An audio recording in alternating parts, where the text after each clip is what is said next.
చేసుకుందాం. ప్రేమ నమ్మకము కలిగిన మా పరలోకపు తండ్రి, మమ్మల్ని ప్రేమించి మరొక దినం మా జీవితాల్లో మా బ్రతుకుల్లో ఇచ్చినందుకు వందనాలయ్యా. దిన ఆశీర్వాదం కుమ్మరించి సజీవ లెక్కలో ఉండి సజీవుడైన యేసుక్రీస్తు వారి నామంలో మమ్మల్ని అందరినీ ఐక్యపరిచినందుకు వందనాలు. ఇదిగో నాయన, మనిషి రొట్టె వల్లగా కాదు కానీ దేవుని నోట నుండి వచ్చి ప్రతి మాట వల్ల జీవించని నీ మాట మా జీవితాలకి ఒక ఆహారంగాను ఆత్మీయంగాను జీవంగాను ఉండటానికి సహాయం చేయండి. కొద్ది నిమిషాల వాక్యపు వెలుగులో నడిపించండి. నీ ఆత్మచేత మమ్మల్ని ముద్రించండి. విన్న మాటలు విని మర్చిపోయి మోసపోకుండా ఆ మాటలు మా హృదయంలో దాచుకునే ధన్యత మాకు అందరికీ దయచేయండి. యేసుక్రీస్తు వారిని బట్టి వేడుకుంటున్నాం తండ్రి, ఆమేన్. అందరికీ వందనాలు. విశ్రాంతి దినము, ప్రభు దినము. ఈ రోజున క్రైస్తవ్యానికి మరి ఇతరులాగే ఆదివారం విశ్రాంతి దినమని అనుకునేవారు చాలా మంది లోకంలో ఉన్నారు. ఆదివారము ఏమి దినమో తెలియదు, విశ్రాంతి దినము ఏదో కూడా తెలియని పరిస్థితిలో ఈ రోజున ఉన్నారు. అసలు విశ్రాంతి దినము ఎప్పుడు ప్రారంభమైనది అని అంటే ఆదికాండము 2వ అధ్యాయము 2వ వచనములో ఒక మాట ఉన్నది. దేవుడు తాను చేసిన సృష్టిని సృష్టించినప్పుడు దేవుడు 6 దినాలు పని చేసి 7వ దినాన్ని ఏం చేసినాడు? విశ్రమించాడు. 7వ దినాన్ని విశ్రమించాడు గనక అది విశ్రాంతి దినముగా ఆవరించింది. విశ్రాంతి దినముగా ఆనాడు ఇశ్రాయేలీయులు దాన్ని ఒక పవిత్ర దినముగా ఆచరించారు. దేవుడు ఎన్ని దినాలు? 6 దినాలు పనిచేసి మరి 7వ దినం విశ్రాంతి తీసుకున్నాడు గనక ఆ విశ్రాంతి దినాన్ని పరిశుద్ధ దినంగా ఆచరించి ఆ దినాన్ని పరిశుద్ధ దినముగా విశ్రాంతి దినముగా ఇశ్రాయేలీయులు ఆచరించారు. దేవుడు ఇచ్చినటువంటి 10 ఆజ్ఞల్లో కూడా నిర్గమకాండం 20వ అధ్యాయము 11వ వచనంలో చూసుకున్నట్లయితే ఒక మాట ఉంటది. 6 దినములలో భూమిని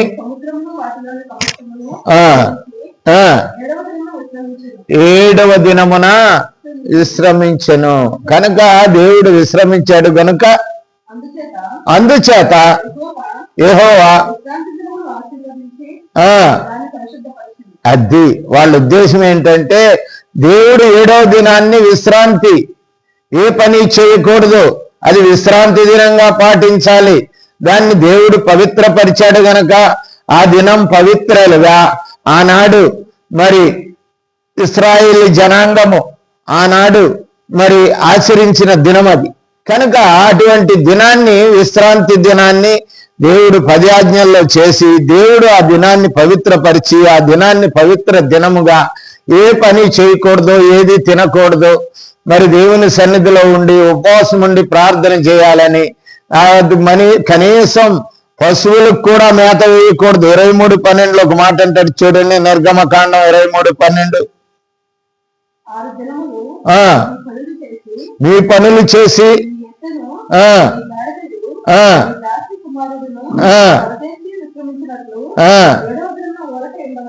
ఊరక ఉండాలి, ఏ పని చేయకూడదు. దాసులు ఎవరు పని చేయకూడదు.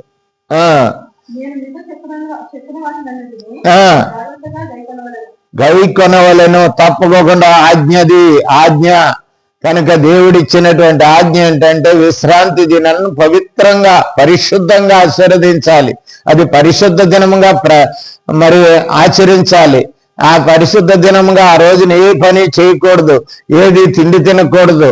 మరి అది ఆ దినాన్ని ఒక్క విశ్రాంతి దినము, పరిశుద్ధ దినము గనక దేవుని సన్నిధిలో గడపాలి, దేవునిలో ఉండాలి అనే విషయాన్ని ఆనాడు వినని మనుషులు, భయంకరులైనటువంటి ఇశ్రాయేలీయులకు ఆ యొక్క మరి ఎదురాడే జనాంగం అంటాడు. ఎదురాడే జనాంగం ఇశ్రాయేలీయులు, తిరగబడే జనాంగము. దేవుని మాటకు, దేవుని వాక్కుకు, దేవుని ఆజ్ఞలకు, ధర్మశాస్త్రానికి ఎదురాడే జనాంగం గనక వాళ్ళకి విశ్రాంతి దినము గురించి ఒక గొప్ప ఆజ్ఞ ఇష్యూ చేశాడు.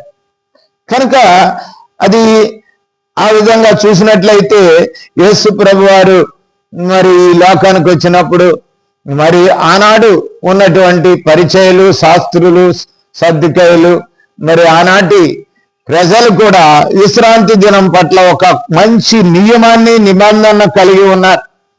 విశ్రాంతి దినం అంటే పవిత్రంగా ఉండాలి, ఏ పని చేయకూడదు, ఏది ఆచరించకూడదు, ఏది కూడా చేయకూడదు అనే నియమంలో ఉన్నప్పుడు యేసు ప్రభు వారు ఒక మంచి మాట అన్నాడు.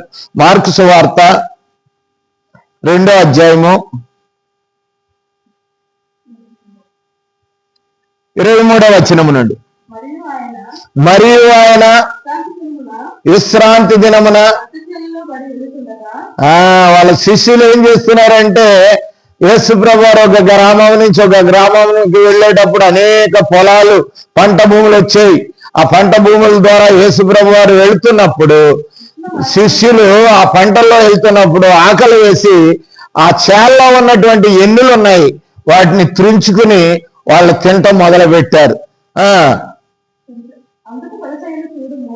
అందుకు యేసు ప్రభు మీద తప్పు నింద మోపాలన్న ఉద్దేశంతో ఆయన వెనకాల యేసు ప్రభుని మాటలు వినటానికి అనేక మంది వెళ్ళారు, కూడా వెళ్తున్నారు, అనుసరించారు శిష్యులు. కానీ కొంతమంది ఆయన్ని తప్పులు అట్టుకోవటానికి ఆయన కూడా వెంబడించిన వాళ్ళు కూడా ఉన్నారు. వారిలో పరిచయులు, శాస్త్రులు కూడా ఉన్నారు. ఈ రోజు వరకు కూడా సమాజంలో యేసు ప్రభు దగ్గరికి వచ్చేవాళ్ళు చాలా మంది యేసు ప్రభు వాక్యాన్ని తిరస్కరించేవారు, దాన్ని తప్పు పట్టుకునేవారు, దాన్ని వక్రీకరించేవారు. ఈ రోజు వరకు కూడా ఆనాటి శాస్త్రులు, పరిచయాలు శేషం ఈనాటి సంఘాల్లో కూడా ఉంది. యేసు ప్రభు వాక్యాన్ని గౌరవించుకోకుండా ఆనాడు యేసు ప్రభునే వారు తిరస్కరించారు. యేసు ప్రభు మీద తప్పులు పట్టుకోవాలని, నిందలు పట్టుకోవాలని ఉద్దేశంతో శాస్త్రులు, పరిచయాలు యేసు ప్రభు వెంబడి వెళ్ళినారు. వాళ్ళు ఏమంటున్నారంటే అందుకు పరిచయాలు, చూడుము విశ్రాంతి దినమున చేయకూడనిది వారెలాగ చేయుచున్నారని ఆయనను అడిగిరి. విశ్రాంతి దినమున చేయకూడనిది పనిని మీ శిష్యులు ఎలాగ చేస్తున్నారు? ఇది తప్పు కదా, ఇది ధర్మశాస్త్ర విరుద్ధము కదా, దేవుని ఆజ్ఞకు ధిక్కరము కదా అని యేసు ప్రభుని మరి నిదానించి ఆయన్ని మరి నిలబెట్టి అడుగుతున్నారు వాళ్ళు. అప్పుడు యేసు ప్రభు వారు చెప్తున్నారు. అందుకు యేసు ప్రభు వారు ఇట్లాగంటున్నాడు, తానును తనతోనూ కూడా ఉన్నవారును ఆకలిగొనినందున, మరి మేము ఆకలి కొన్నామయ్యా, ఆకలి తీర్చుకోవాలా లేదా? దావీదు మహారాజు, దేవునికి ఇష్టానుసారుడైన మనుష్యుడు, మీ యొక్క పితరుడైన, మరి ఆయన ఏం చేశాడంటే ఆకలి వేసినప్పుడు ఏం చేశాడో తెలుసా? వినండి అని చెబుతున్నాడు యేసు ప్రభు వారు.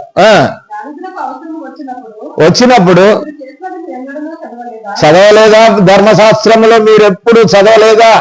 ప్రవక్తల గ్రంథాల్లో చదవలేదా? ఆ టైంలో అబియా ప్రధాన యాజకుడిగా ఉన్నాడు. అబియా మాత్రమే దేవుని యొక్క యాజకుడైన వాడు మాత్రమే ఆ సముఖపు రొట్టెలు తినవలసిన వాడు, ఆడికి మాత్రమే అది చెందింది.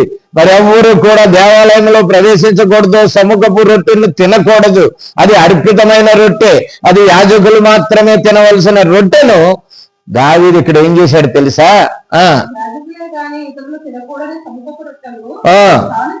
తాను తిని తనతో ఉన్న వారికి అందరికి ఇచ్చారు కదా. మరి ఆకలి కొనటం వల్లే కదా. ఆకలికి విశ్రాంతి దినము, పవిత్ర దినము అవసరం లేదండి అని యేసు ప్రభు వారు వాళ్ళకి చెప్పినాడు. కనుక ఇంకో మాట ఉంది, మరియు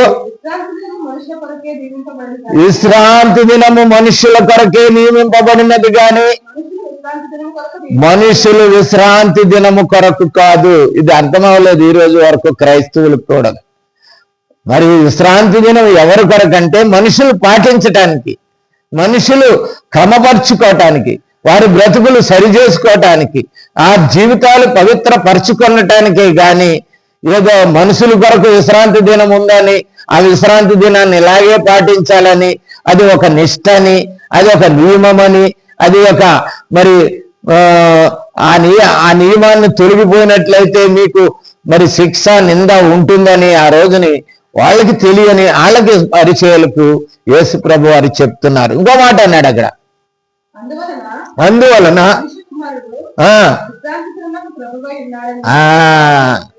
విశ్రాంతి దినము కూడా నేనే ప్రభువుని. విశ్రాంతి దినానికి నేనే ప్రభు. మీరు ఏది చేస్తున్నారో విశ్రాంతి దినం, దానికి కూడా ప్రభువుని రాజుని నేనే. నా ఆజ్ఞ ప్రకారం విశ్రాంతి దినం ఉంటుంది. విశ్రాంతి దినానికి కూడా నేనే ప్రభువుని అంటున్నాడు ఆయన. విశ్రాంతి దినము కూడా ప్రభువుని నేనే అని అంటున్నాడు. కనుక ప్రియులారా, విశ్రాంతి దినము గురించి ఆనాడు అర్థము కాని పరిచయాలు శాస్త్రులతో యేసు ప్రభు వారు చెప్పినటువంటి మాట.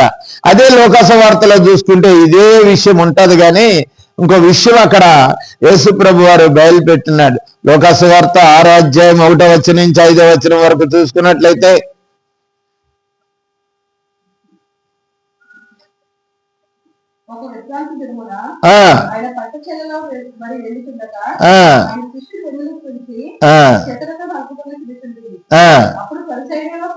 కొందరు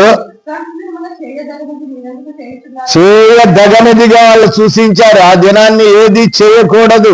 మనం ఈ మాట నేర్చుకోవడానికే ఇక్కడ లేఖనాన్ని మళ్ళీ చదువుతున్నాం. మనం వాళ్ళ ఉద్దేశం ఏమిటంటే, ఆ పరిచయులు శాస్త్రులు ఉద్దేశం ఏమిటంటే, విశ్రాంతి దినమున అన్నము కూడా తినకూడదు, పదార్థములు తినకూడదు, ఆ రోజున ఉపవాసం ఉండాలి, ఆ దినమును మనుషులు కాదు కదా పశువులు కూడా గడ్డి తినకూడదు, వాటికి గడ్డి వేయకూడదు అని ఒక నిబంధన, చేయకూడని ఒక నిబంధన, దేవుడు ఆజ్ఞాపించిన దానిని ఒక నిబంధనగా పెట్టుకుని వాళ్ళు ఆ రోజున ఆశీర్వదిస్తున్నారు. అది ప్రభు హెచ్చరిస్తున్నాడు.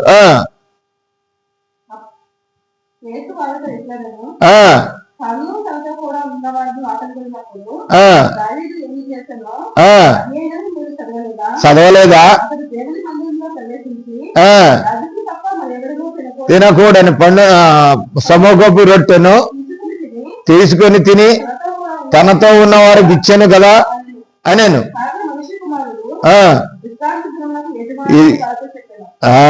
విశ్రాంతి దినమునకు యజమానుడు అని చెప్పాను. ఎందుకు యజమానుడు అయ్యాడో తెలుసా? విశ్రాంతి దినాన్ని ఆ తర్వాత అన్నమాట 6వ వచనం నుండి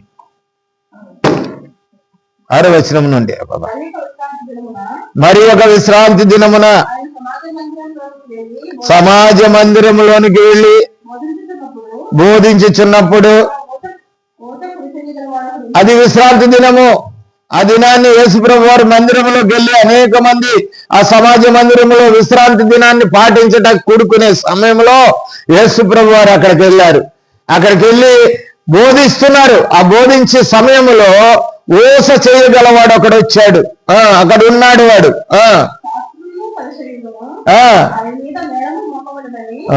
ఈయన ఏం చేస్తాడో చూద్దాం. వీడు ఊస చేయి కదా, వీడు చెయ్య మరి బక్కబడిపోయి పలసబడిపోయి, ఊస చెయ్యి అంటే సన్నగా అయిపోయిన చెయ్యి అని అర్థం. ఊస చెయ్యి అంటే ఊస ఉన్నదని కాదు, ఒక సన్నటి ఊసలాగుండే చెయ్య, మరి బలహీనమైపోయిన చెయ్యి కలిగిన వాడు ఒకడు అక్కడ ఉన్నప్పుడు వాడిని చూస్తూ కనిపెడుతున్నారు. వీడిని యేసు ప్రభు వారు స్వస్థత చేస్తాడా? చేసినట్లయితే విశ్రాంతి దినాన్ని తప్పినట్లు, చేయకూడని పని చేసినట్లు, ఏ పని చేయని వాళ్ళు ఇశ్రాయేలీలు కదా, ఇశ్రాయేలీలు ఆ ఆజ్ఞను పాటించాలి కదా. మరి ఈయన ఎవరు? ఈయన మీద తప్పు మోపాలనే ఉద్దేశంతో ఆయన కొరకు నింద మోపాలని కనిపెడుతున్నప్పుడు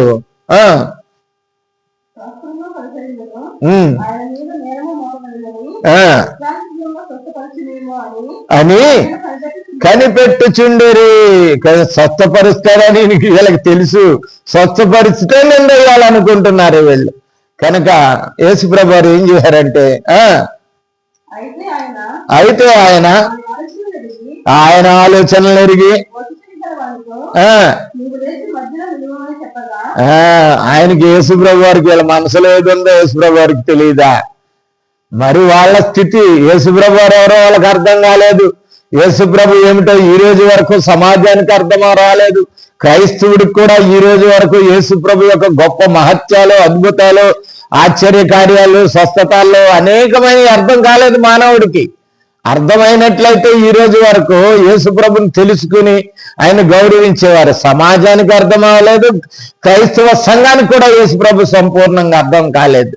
కనుక ఆయన ఎరుగును వాళ్ళు ఏం ఆలోచిస్తున్నారో తెలుసు కనుక ఆయన వెంటనే వాళ్ళ ఎదురు ఏం చేశాడంటే వాడిని పిలిచి, నువ్వు మధ్యలో నిలబడు, సమాజ మందిరంలో మధ్యలో నిలబడు అన్నాడు. నిలబడిన తర్వాత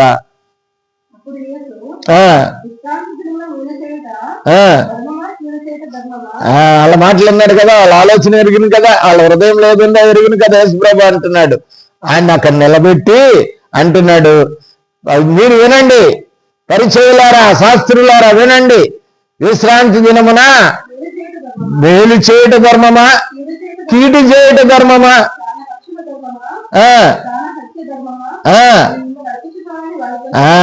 ప్రాణ సంరక్షణ కష్టమా, ప్రాణ రక్షణ మట్టమా, ప్రాణ హత్య ధర్మమా? ఏది ధర్మము? మీరు ప్రాణాన్ని హత్య చేస్తున్నారు. తినకూడదన్న ఆహారాన్ని తినకూడదని ఒక పద్ధతిని పెట్టారు మీరు, అది ప్రాణాన్ని నిలబెట్టేది.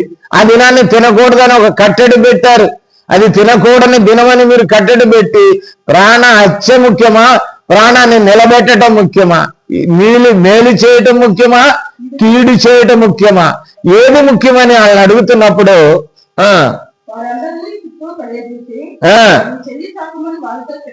వాళ్ళందరూ ఇలా చూస్తున్నారు. ఏం చెప్పాలి, ఏం అర్థమవుతుంది? ఇలాంటికి వచ్చినేసింది మనకి, ఇలాంటి ఏమికి వచ్చినది, ఏది ధర్మము వాళ్ళకి అర్థం కావట్లేదు. అప్పుడు ఆయన ఆ ఓస చేయగలవాడిని, చెయ్యి చాపు, నువ్వు చెయ్యి చాపు, నీ ఓస చెయ్యి ఏదో ఉందే ఆ బలహీనమైనటువంటి నీ హస్తాన్ని చాపు, నువ్వు బలహీనమైన నీ హస్తాన్ని చాపినట్లయితే చాపినమ్మన్నాడు. ఆడు చాపాడు.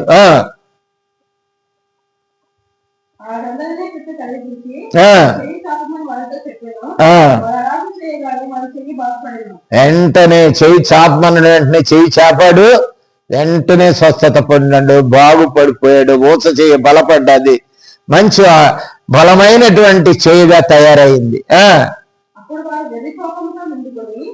వెర్రి కోపంతో నిండుకొని అది వాళ్ళ ఇంకప్పుడు కోపం వచ్చేసింది. ధర్మశాస్త్రాన్ని మీరు మరి ఆ విశ్రాంతి దినాన్ని ఉల్లంఘించాడు ఈయన. ఆ రోజున స్వస్థత చేయవలసింది లేదు, స్వస్థత పని చేయకూడదు అని చెప్పి ఎన్ని మాట్లాడినా వాళ్ళకి అవగాహన రాలేదు. ఈ రోజున కూడా ఎంత వాక్యం చెప్పినా, ఎంత దేవుని యొక్క గొప్ప కార్యాలు, గొప్ప అద్భుత మాటలు, మర్మమైన మాటలు చెప్తున్నా ఈనాడు క్రైస్తవులకి ఎలాగ అర్థం కాలేదు, ఆనాడు పరిచయులకి శాస్త్రులు కూడా యేసు ప్రభు యొక్క బోధ అర్థం కాలేదు.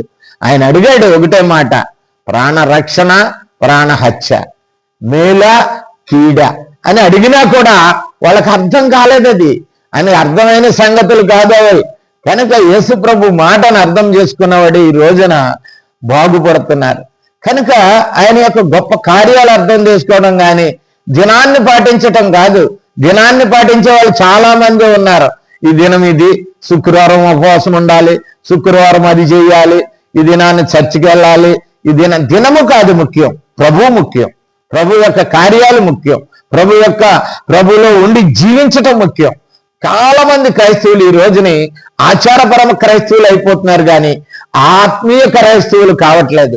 ఆనాడు ఆచరించాలని ధర్మశాస్త్రాన్ని వెంబడించే వాళ్ళే కానీ వాళ్ళు ధర్మశాస్త్ర ప్రకారం కాకుండా క్రీస్తు ఆత్మానుసారంగా ఉండాలనే ఆలోచన ఆనాటి వరకు ఈనాటి వరకు అర్థం కాలేదు. ఇంకొక మాటను మనం ధ్యానం చేసుకుని ముందుకెళ్ళిపోదాం. చూడండి, 11వ వచనం వరకు చదవమ్మా ఆ మాట. నిండుకొని ఏమి చేయుదుమా అని. కనుక వాళ్ళు ధర్మశాస్త్రములో ఉన్న 7వ దినాన్ని మరి మోషే రాసినటువంటి తోరా అంటారు దాన్ని. తోరా అంటే నిబంధనలు. కనుక వాటిని ఎవరు అతిక్రమించారో వారు శిక్ష పడాలి. శిక్ష ఏ విధంగా పడాలని వాళ్ళు ఆలోచిస్తున్నటువంటి దినాలై అటువంటి రోజుల్లో మరి ఉన్నటువంటి అప్పుడు కనుక అదే విషయము మత్తయి సువార్త 12:1 నుంచి 6 కూడా ఉంది.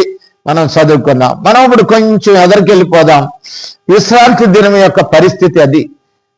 దేవుడు సృష్టిని చేసి 6 దినాలు పనిచేసి 7వ దినాన్ని విశ్రాంతి తీసుకున్నాడు కనుక మనము కూడా విశ్రాంతి తీసుకోవాలని మరి మోషే దాన్ని మరి వ్యక్తపరిచినప్పుడు, మోషే విశ్రాంతి దినం యొక్క పరిశుద్ధత, పవిత్రత దాన్ని మనుషుల కొరకు మాత్రమే ఉన్నది.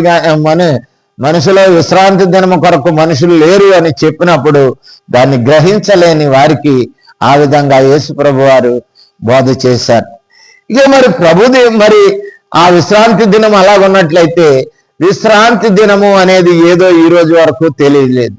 విశ్రాంతి దినము అనగా మరి ఈ రోజుని గెగిరియన్ క్యాలెండర్ వచ్చినప్పుడు గెగిరియన్ క్యాలెండర్లో ఈ రోజుని ఆ రోజున దినాలు వేరే, ఈ రోజు యొక్క క్యాలెండర్లు వేరే. ఆ యూదుల క్యాలెండర్లో అది విశ్రాంతి దినం. ఈ రోజు క్యాలెండర్లో విశ్రాంతి దినం ఏదంటే 7వ దినము. ఆ రోజు 7వ దినమే, ఈ రోజు కూడా 7వ దినమే. ఏదో 7వ దినం అంటే ఆదివారము అంటే మొదటి దినం. ఆదివారం అంటే మొదటి దినం. వాళ్ళు ఎక్కడి నుంచి మొదలు పెడతారంటే సోమవారం నుంచి మొదలు పెడతారు చాలా మంది మనుషులు. ఈ రోజున క్రైస్తవులు కూడా విశ్రాంతి దినమేదో ఆదివారం దినమేదో అర్థం కాలేదు. ఆదివారం ఎందుకు మనం ఆదివారాన్ని ఆదివారాన్ని ఆచరించాలా, మరి విశ్రాంతి దినాన్ని ఆచరించాలా అని అర్థం కాలేదు. అదే కాకుండా ఇంకా ఏమైందంటే వాళ్ళు మరి ఆదివారం సెలవు దినం అని అనేక మంది అనుకునే రీతిలో ఉన్న క్రైస్తవులు కూడా అదే సెలవు దినము విశ్రాంతి దినం అనుకుంటున్నారు. అన్నిలకి ప్రతి గవర్నమెంట్ ఆఫీసులో మన దేశాన్ని బ్రిటిష్ వారు పరిపాలించినప్పుడు మన దేశంలో కూడా ఆదివారము సెలవు దినంగా ఆదివారము విశ్రాంతి దినం ఆదివారాన్ని పాటించారు. ఆ రోజుని సెలవు ఇచ్చారు. ప్రతి గవర్నమెంట్ వారికి కానీ ఆదివారము సెలవు దినంగా ప్రకటించారు. అది క్రైస్తవులు అయినట్టయితే దేవుని మందిరానికి వెళ్తారని, మరి మిగతా వాళ్ళు అయితే రెస్ట్ తీసుకుంటారని, లేకపోతే వాళ్ళకు కూడా వాళ్ళ విశ్వాసాన్ని బట్టి వాళ్ళ భక్తిని బట్టి దేవుని సన్నిధికి వెళ్తారని ఆనాడు మన దేశాన్ని పరిపాలించినటువంటి బ్రిటిష్ వారు ఆ కట్టడి పెట్టారు.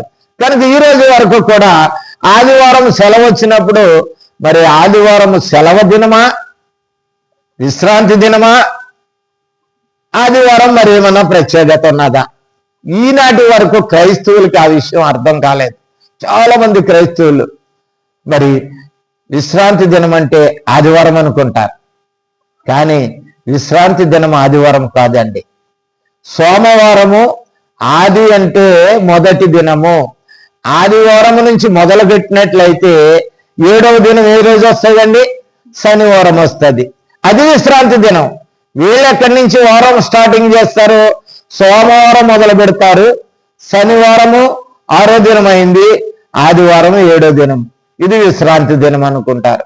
ఈ అయోమయమైన స్థితిలో ఈ రోజు వరకు చాలా మందికి కూడా మరి విశ్రాంతి దినమేదో ఆదివారం ఏదో ఆది దినమేదో తెలియని పరిస్థితిలో ఉన్నది. ఆది అంటే మొదటి దినము, వారములో మొదటి దినము. ఆ మొదటి దినాన్ని నుంచి లెక్క పెట్టుకుంటా వస్తే శనివారము విశ్రాంతి దినము.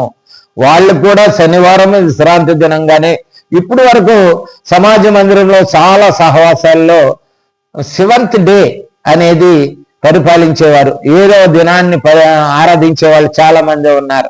7th డే కాంగ్రిగేషన్ అని ఒకటి ఉన్నది. 7వ దినాన్ని పవిత్ర దినంగా, పరిశుద్ధ దినంగా దేవుని వాక్యాన్ని ధ్యానం చేసుకోవటం, చర్చలకు వెళ్ళటానికి చాలా మంది ఉన్నారు ఈ రోజుల్లో. గమనించాలి, చాలా మంది ఈ విషయాన్ని తెలుసుకోవాలి. కానీ వాళ్ళు ఎందుకు చేస్తున్నారో వాళ్ళకి తెలియదా అంటే తెలిసి కూడా మూర్ఖులైన వాళ్ళు చాలా మంది ఉన్నారు. తెలిసి కూడా అవిధేయ స్థితిలో ఉన్న వాళ్ళు చాలా మంది ఉన్నారు. తెలిసి కూడా అజ్ఞాన స్థితిలో జీవించే వాళ్ళు చాలా మంది ఉన్నారు. కనుక లేఖనాలను పరిశోధించని వారు, మరి గుడ్డిగా నమ్మేవారు, పరిశీలు శాస్త్ర బోధలు ఈనాటి వరకు కొనసాగించేవారు చాలా మంది కూడా క్రైస్తవ సమాజంలో ఈ రోజు వరకు మిగిలిపోయినారు. వాడే వాటిని 7వ దినాన్ని శనివారాన్ని మరి 7వ దినమని ఆచరించే వాళ్ళు మరి వాళ్ళు ఉన్నారు. కనుక మరి ఈ 7వ దినాన్ని ఆ శనివారాన్ని మరి ఆచరించే వాళ్ళు కాదు, కానీ మరి అది సెలవు దినం కాదు, కానీ సెలవు దినంగా ఆదివారాన్ని తీసుకునే వాళ్ళు కూడా ఉన్నారు ఈ రోజుని. కనుక ఈ రోజున అసలు ప్రభుదినం ఎందుకు, అది ఆదివారం ఎందుకున్నది, ఆదివారం ఏమై ఉన్నది, ఆదివారం యొక్క ప్రత్యేకత ఏమున్నది అనేది ఈనాడు క్రైస్తవులకు కూడా అర్థం అవ్వలేదు. ఏంటి ఆదివారం? ఆదివారం అంటే ఏంటి? మొదటి రోజా? మొదటి రోజున పాటిస్తున్నారా? లేకపోతే 7వ రోజుగా పాటిస్తున్నారా? సెలవు దినంగా పాటిస్తున్నారా? అది ఈ రోజుని అర్థం కాని పరిస్థితులుగా సమాజంలో ఉండేది. కనుక దాన్ని మనం ఈ రోజున కొంచెం ధ్యానం చేసుకుందాం. ప్రభువే దాన్ని బయలుపరుస్తాడు. పరిశుద్ధాత్మ దేవుడు దాని విషయము మనం లేఖనాల్లో ధ్యానం చేద్దాం, లేఖనాలు చూసుకుందాం కొన్ని విషయాలు. ఎందుకు ఆదివారం అంటే, ఆదివారం గొప్ప ప్రత్యేకత ఏమిటో తెలుసా? మత్తయి సువార్త 28వ అధ్యాయము 1వ వచనంలో ఏ దినం గడిచిపోయిందమ్మా? విశ్రాంతి దినం. ఏ దినము? శనివారం దినం. విశ్రాంతి దినం ఏ దినం అండి? క్లియర్ గా మత్తయి సువార్తలో రాయబడ్డది. విశ్రాంతి దినము గడిచిపోయిన తర్వాత, 7వ దినము గడిచిపోయిన తర్వాత, శనివారము గడిచిపోయిన తర్వాత, ఆదివారము తెల్లవారుచుండగా మగ్దలేని మరియు వేరొక మరియు సమాధి దగ్గరికి వచ్చారండి. వాళ్ళు సమాధి దగ్గరికి వచ్చారు. ఏ దినాన్ని అంటే, ఏ దినమైతే విశ్రాంతి దినం గడిచిపోయిందో ఆ దినము గడిచిపోయిన మరునాడు ఉదయము యేసు ప్రభు యొక్క సమాధి దగ్గరికి వచ్చారు. యేసు ప్రభుని ఏ సమాధిలో ఉంచారో ఆ సమాధి దగ్గరికి వచ్చారు.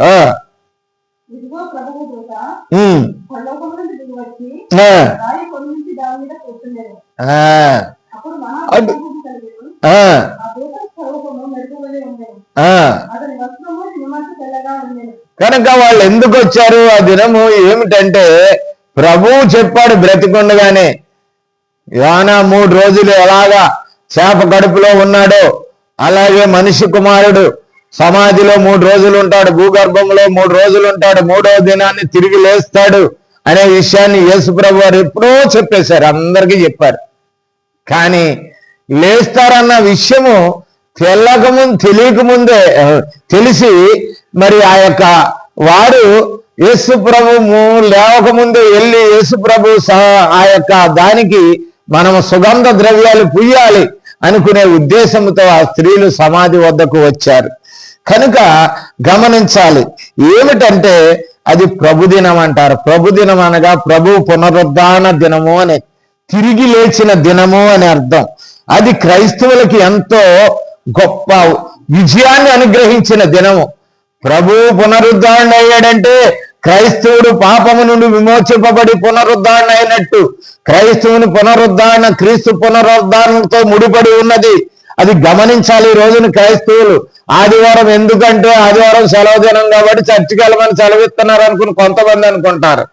ఆదివారం ఖాళీగా ఉంది కాబట్టి చర్చికి వెళ్తారు కొంతమంది. అది ప్రభుదినం అండి. నీ జీవితానికి ఒక పునరుద్ధరణ దినము, అది ఒక శక్తివంతమైన దినము, నీ జీవితానికి పాపం మీద విజయము కలిగిన దినము, ప్రభువు నీ పాపము నుండి నిన్ను విడుదల దయచేసిన దినము. అంత పవిత్రంగా ప్రభుదినాన్ని పాటించాలి క్రైస్తవులు. ఏదో సెలవు ఉందని వెళ్ళటమో, ఖాళీ ఉందని వెళ్ళటమో, ఎక్కడ పని లేకపోతే వెళ్ళటమో చూస్తున్నారు. కానీ క్రైస్తవ జీవితంలో ప్రభుదినము, అందుకే ఆదివారం దినాన్ని ప్రభుదినము అన్నారు, ప్రభుదినం అన్నారు. చూడండి మార్కు సువార్త 16వ అధ్యాయం 1వ వచనంలో, విశ్రాంతి దినము గడిచిపోగానే మగ్దలేని మరియు సొలొమోను వచ్చి ఆయనకు శరీరం అంతా, ఆనాడు యూదుల యొక్క సంస్కరణ ఏమిటంటే శవానికి సుగంధ ద్రవ్యాలు పూసి ఉంచేవారు. ఎందుకంటే శవం పాడయ్యేది కాదు, శవం ఎన్ని రోజులున్నా ఏ విధంగానూ దెబ్బ తినేది కాదు. వారికి కూడా మూర్ఖాలు వచ్చినాయి. వారికి కూడా యేసుప్రభు వారు ఏమన్నారు, నేను 3వ రోజున లేపుతానంటే వీళ్ళ 3వ దినాన్ని సుగంధ ద్రవ్యాలు తీసుకొచ్చారంటే ఎంత అవివేకం అండి వాళ్ళది కూడా. యేసుప్రభు గురించి సరి అయిన అవగాహన ఆ రోజున వాళ్ళకు కూడా లేదు. వాళ్ళకు కూడా సరైన అవగాహన లేకుండానే వాళ్ళ పుయ్యలను తీసుకొచ్చారు, భద్రపరచడానికి తీసుకొచ్చారు. భద్రపరచడానికి ఏ శరీరంతో యేసు ప్రభు వాళ్ళ మధ్య నివసించాడో ఆ శరీరముతోటే ఆయన లెగిసిపోయినాడు. ఆ శరీరము ధరించుకునే లెగిసిపోయాడు. 4 రోజులు భద్రపరచడానికి, దాన్ని శుభ్రం చేయటానికి, దాన్ని భద్రపరచడానికి కాదది. కనుక వాళ్ళకి కూడా అర్థం కాలేదు. ఇంకొక మాట ఉంది అక్కడ,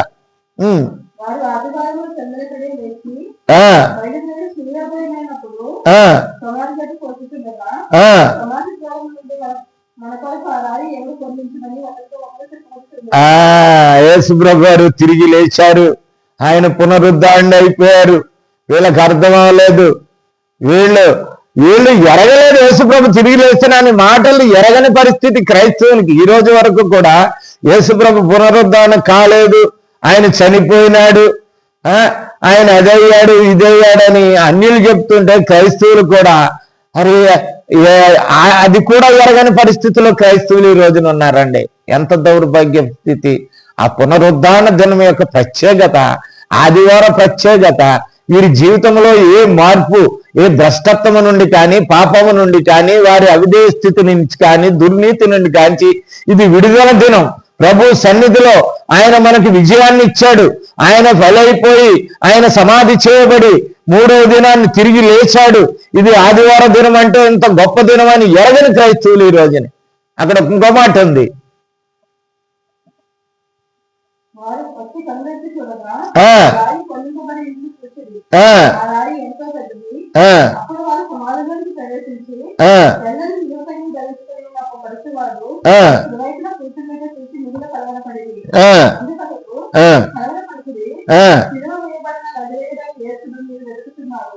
మీరు ఎందుకు వచ్చారో మాకు తెలుసు చెప్తుంది దేవదూత.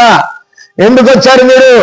సిలువ వేయబడిన యేసుక్రీస్తు, నజరేయుడైన యేసుక్రీస్తును వెతుకుతానికి వచ్చారు మీరు. ఇక్కడ ఉంటాడు ఆయన చనిపోయాడు, ఆయన శవాన్ని చూడటానికి వచ్చారు, ఆయన శవాన్ని భద్రపరచడానికి వచ్చారు, ఆ శవానికి సుగంధ ద్రవ్యాలు పూయటానికి వచ్చారు మీరు, నాకు తెలుసు అంటున్నాడు. ఆయన లేచి ఉన్నాడు. 3వ దినాన్ని లేస్తానని మీరు మధ్యన ఉన్నప్పుడు చెప్పిన మాట ఆయన లేచాడు. మూర్ఖులారా, అవిధేయులారా, ఇంకా యేసు ప్రభుని వెతుకుతున్నారు.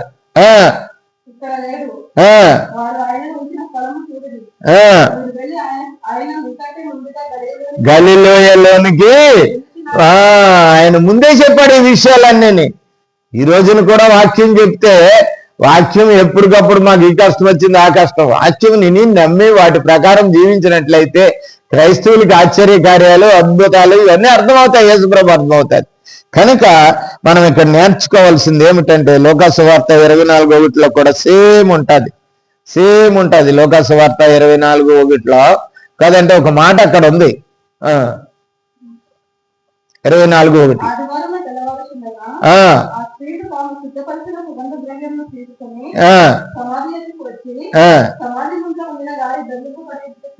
చూసి దేహము కావాలనుకున్నారు. వాళ్ళు దేన్ని సంబంధించారు? ఆయన సజీవుడు అనుకోవట్లేదండి.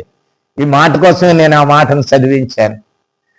ఎంత యేసు ప్రభు వారు వాళ్ళతో 3.5 సంవత్సరాలు వాళ్ళతో తిరిగి వాళ్ళ మధ్యన అనేక అద్భుతాలు, ఆశ్చర్యకార్యాలు చేసి ఆయన యొక్క గొప్పతనాన్ని ఆయన కనపరుచుకున్నప్పటికీ ఆయన అన్న మాట అవునంటే అవును, కాదంటే కాదు విషయం వాళ్ళకి అర్థం అవ్వలేదండి. వాళ్ళకి ఆయన లేచి ఉన్నాడు. తర్వాత చదవమా,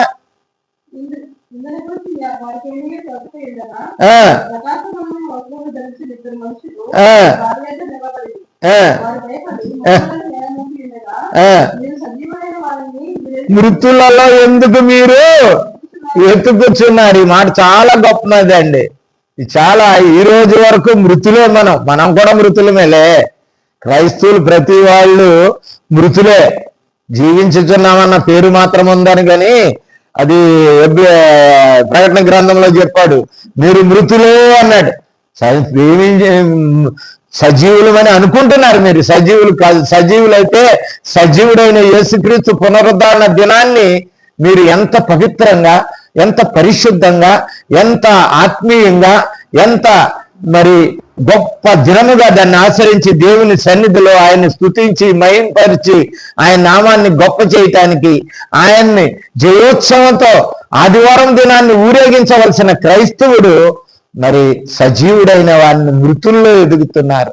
ఇంకా ఆయన సమాధిలో ఉన్నాడు అనుకుని, ఆయన చనిపోయాడని మాట వరకే పరిమితం అయిపోయినట్టు క్రైస్తవులు, ఈ చచ్చిన వాళ్ళందరూ, ఈ మృతులైన వాళ్ళందరూ కూడా. కనుక గమనిద్దాం మనం. ఆఖరిగా యోహాను సువార్త 20వ అధ్యాయం 1వ వచనంలో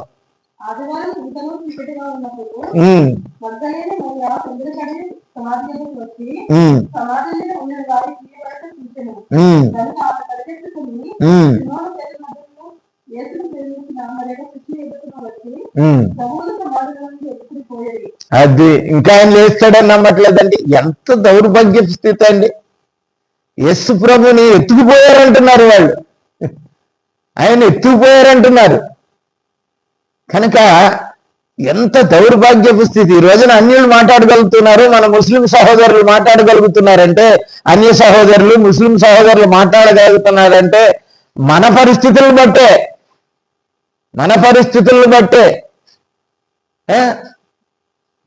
చేయి చూపించమన్నాడు. ఫిలిప్ వచ్చి ఏం చేయమన్నాడు? చేయి చూపించమన్నాడు. క్షమించండి, తోమా వచ్చి ఏం చూపించమన్నాడు? చేయి చూపించమన్నాడు. నువ్వు యేసు అయినట్లయితే నీ చేతిలో గాయం ఉండాలి కదా. యేసు ప్రభు అన్నాడు, గాయం ఉండటం కాదు, చూపించటం కాదురా, నా గాయంలో నీ ఏలు పెట్టి చూడు ఒక్కసారి అన్నాడు యేసు ప్రభు వారు. ఇంత ప్రభుదినాన్ని ఎరగని క్రైస్తవులు, ఆదివారం ఏమిటో ఎరగని క్రైస్తవులు, ఆదివారం ప్రభుదినమని, పరిశుద్ధ దినమని, ఈ దినాన్ని పరిశుద్ధుడైన క్రీస్తు పునరుద్ధరణ లేచిన దినమని, పరిశుద్ధులకు అందరికీ పునరుద్ధరణ ధన్యత దయచేసిన దినమని ఈనాటి వరకు క్రైస్తవులు ఎరగని దినం. ఇది మొదటి మాటను మనం నేర్చుకున్నాం. రెండవదిగా మరి ఆ యొక్క మరి పునరుద్ధరణ అయిన యేసుక్రీస్తును మొదటిసారిగా శిష్యులు దర్శించారు ఆదివారం. ఎందుకంటే శిష్యులు అనే వాళ్ళు దర్శించుకునే దినం. ఎందుకు ఆదివారం ఉందంటే ఇంటికాడ మాంసమో లేకపోతే చేపలో మంచి పదార్థాలు వండుకుని తినటానికి కాదు. ఇది దర్శించాలి. నువ్వు ఎక్కడ దర్శించాలా? దేవుని మందిరంలో దర్శించుకోవాలి, ఆయన సన్నిధిలో దర్శించుకోవాలి. ఆయన ఎక్కడ దొరుకుతాడో అక్కడ దర్శించుకున్న వాళ్ళే శిష్యులు అవుతారు.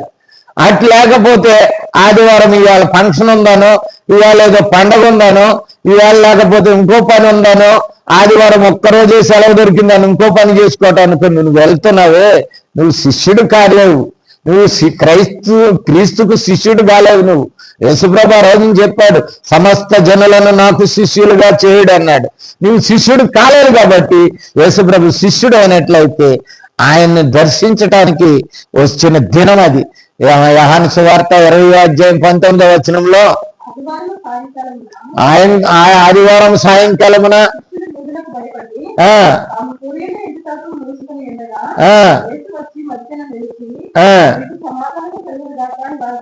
అది యేసు ప్రభు ఆదివారం నువ్వు దేవుని సన్నిధిలో ఎక్కడ 2-3 నా సన్నిధిలో ఉంటారో అక్కడ నేనుంటాను, నా వాక్యం ఉంటుంది అని నేనుంటానని యేసు ప్రభు చెప్పిన మాట. మరి వాళ్ళు క్రీస్తు పక్షమున ఉన్న వాళ్ళందరూ కూడా, యేసు క్రీస్తునందు విశ్వాసం ఉంచిన వాళ్ళందరూ కూడా ఒక గదిలో కూర్చుని దేవుని యేసు ప్రభు గురించి సమాజంగా కూడుకున్నప్పుడు యేసు ప్రభు వారి మధ్య ప్రత్యక్షమయ్యాడు. ఈ రోజున యేసు ప్రభు దేవుని సన్నిధిలో ఆదివారం దినాన్ని ఉంటాడు. ఆయనతో నన్ను దర్శించాలి. ఆయన నా జీవితం గురించి ఆయన దగ్గర మొరపెట్టుకోవాలి, నా బ్రతుకు గురించి మొరపెట్టుకోవాలి. ఈ ఆదివారం దినము శిష్యులు దర్శించే దినము. శిష్యులను ఆయన కలుసుకుంటాడు, ఆయన వాక్కుతో కలుసుకుంటాడు. ఆయన యొక్క ప్రత్యక్షత నా జీవితానికి వస్తుంది, నేను దేవుని సన్నిధికి వెళ్తే అనే ఆలోచన ఈనాడు క్రైస్తవులకి లేకపోయింది. ప్రభు దినము అంటే ఆదివార దినము శిష్యులను దర్శించుకునే దినమని రెండవదిగా గుర్తు చేసుకోవాలి. మూడవది ఏంటంటే మరి ఆదివారము అపోస్తులు మొదటి ఆదిమ సంఘము రొట్టె విరిచిన దినమది. ఆదివారము ఏమిటంటే ఒక మాట అన్నాడు యేసు పేతురు గారు సంఘం గురించి బోధిస్తూ అపోస్తుల కార్యములు 2వ అధ్యాయము 42వ వచనంలో ఒక మాట అంటాడు.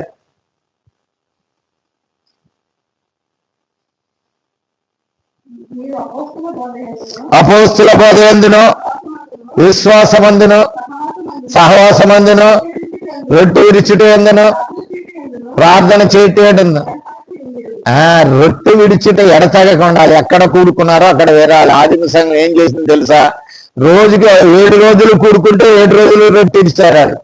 ఇప్పుడు ఏమీ లేదు. ఇప్పుడు రొట్టె ఇస్తావా? ఆదివారం ఒకటే రొట్టె ఇస్తాం.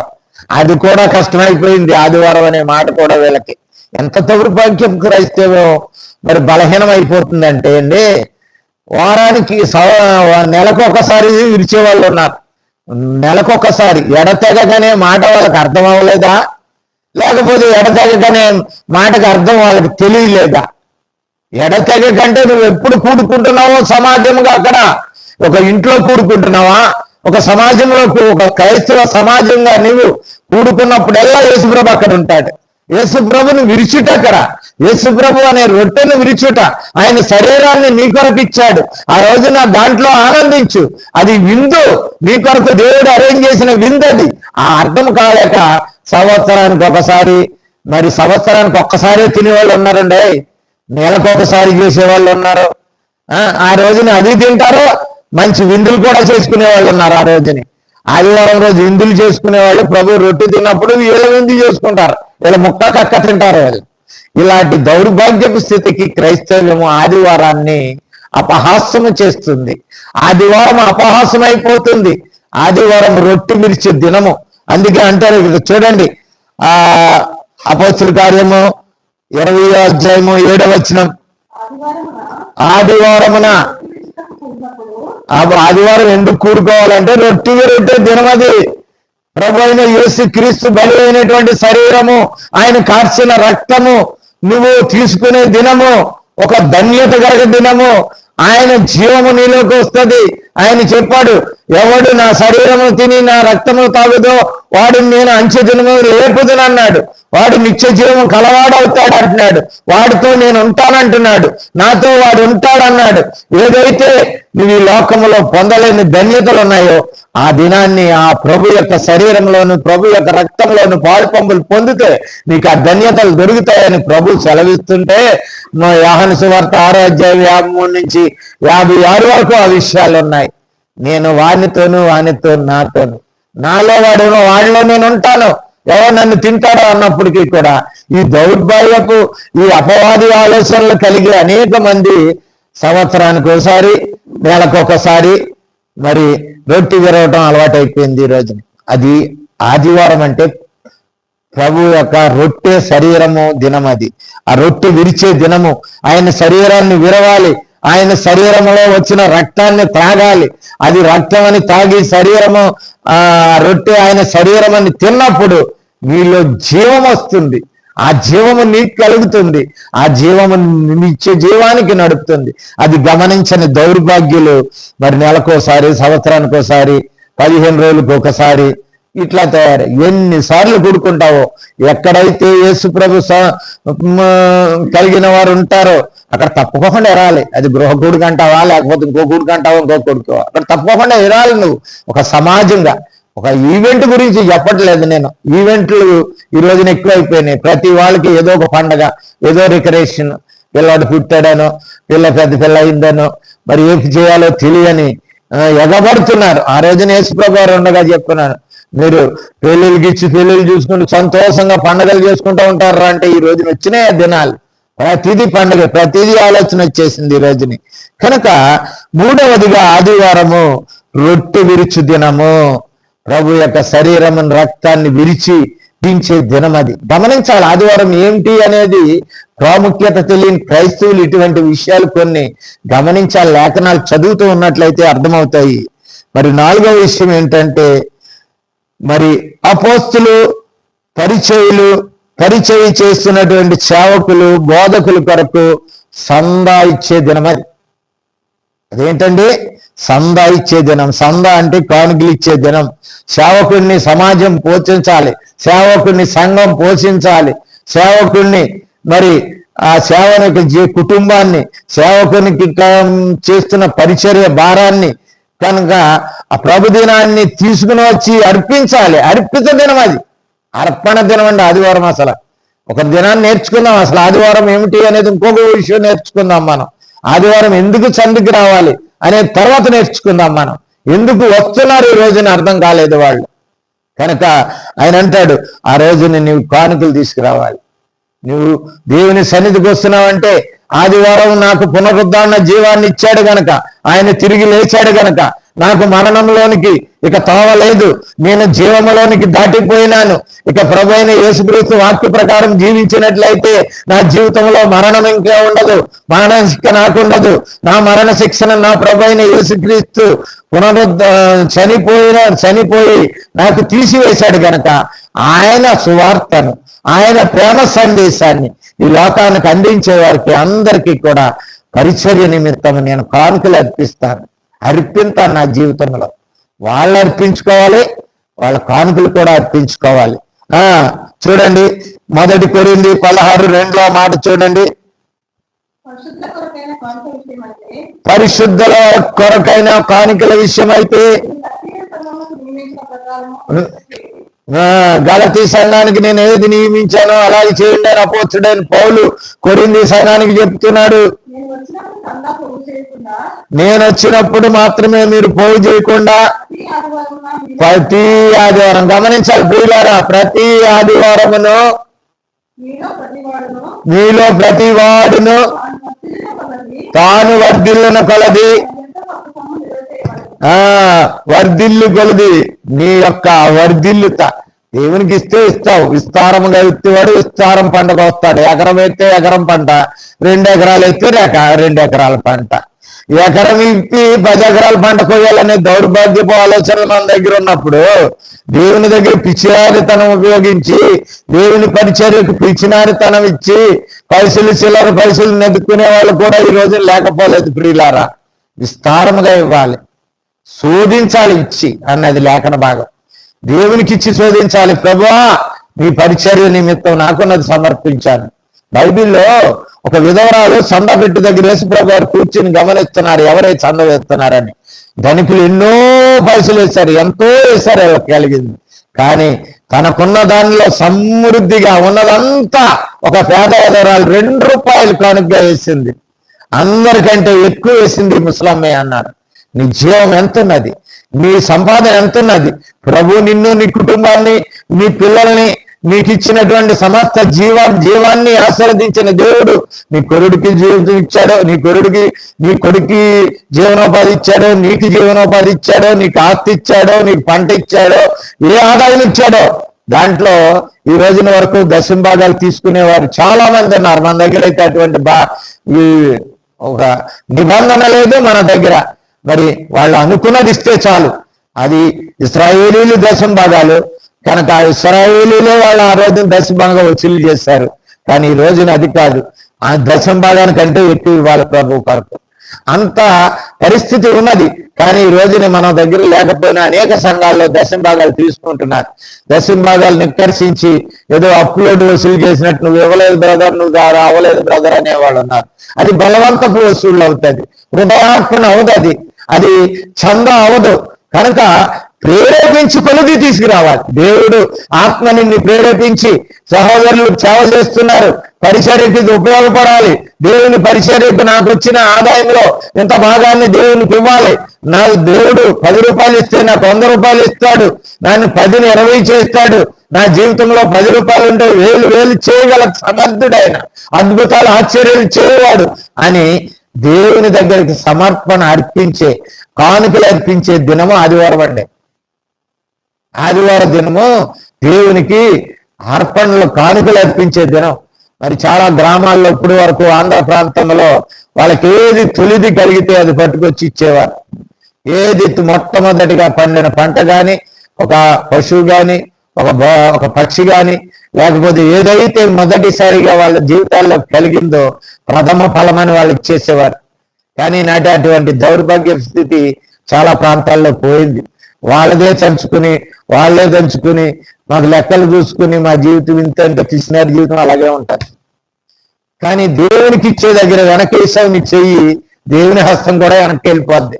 నువ్వెంత వెనక్కి తీస్తున్నావు దానికంటే వెనక్కి తీస్తాడు నీ జీవితంలో దేవుడు. గమనించుకోనండి. ఇంకొక మాటను నేర్చుకుని మనం ముగించుకుందాం ఈ మాటని.